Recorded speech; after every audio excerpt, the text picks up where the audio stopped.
ভিসির পদত্যাগের দাবিতে আমরণ অনশন করছে খুলনা প্রকৌশল ও প্রযুক্তি বিশ্ববিদ্যালয়ের শিক্ষার্থীরা। সেখানে আছেন সহকর্মী রামিম চৌধুরী, যুক্ত তার সঙ্গে। রামিম, জানাবেন যে আমরণ অনশনে থাকা শিক্ষার্থী কি বলছেন এবং এ ব্যাপারে বিশ্ববিদ্যালয়ের প্রশাসন কোনো পদক্ষেপ নিচ্ছে কিনা?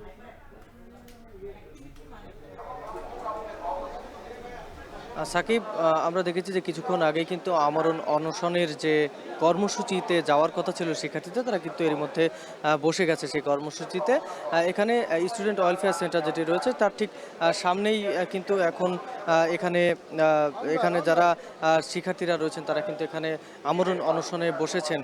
তার মূল কারণ হচ্ছে যে তাদের যে এক দফা দাবি ছিল ভিসি পদত্যাগের, সেই দাবিটা কিন্তু এখনো পূরণ হয়নি। ঠিক সেই কারণে তাদের পূর্ব ঘোষিত যে কর্মসূচি ছিল সেই কর্মসূচির কিন্তু তারা এখানে বসেছেন। তবে এখানে আমরা দেখেছি যে বিশ্ববিদ্যালয়ের শিক্ষকরা যারা রয়েছেন তারা কিন্তু একেবারেই মুখোমুখি বসে আছেন। বর্তমানে আপনি দেখতেই পাচ্ছেন যে শিক্ষকরা কিন্তু শিক্ষার্থীদের সাথে বসে কথা বলছেন। এখানে আমরা দেখছি যে এখানে ছাত্র বিষয়ক যে পরিচালক তিনি আছেন, এর পাশাপাশি বিশ্ববিদ্যালয়ের অন্যান্য বিভিন্ন ডিসিপ্লিনের যারা প্রফেসর তারা কিন্তু এখানে উপস্থিত রয়েছেন এবং তারা শিক্ষার্থীদের সাথে কথা বলছেন।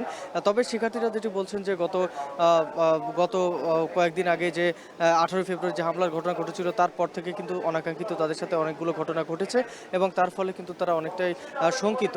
এবং তারা যেটি বলছেন শিক্ষকদেরকে যে বর্তমান ভিসি কিন্তু তাদেরকে যে নিরাপত্তা দেওয়ার কথা ছিল সেই নিরাপত্তা দিতে ব্যর্থ হয়েছে, যার ফলে কিন্তু তারা চাচ্ছেন যে ভিসি পদত্যাগ করুক।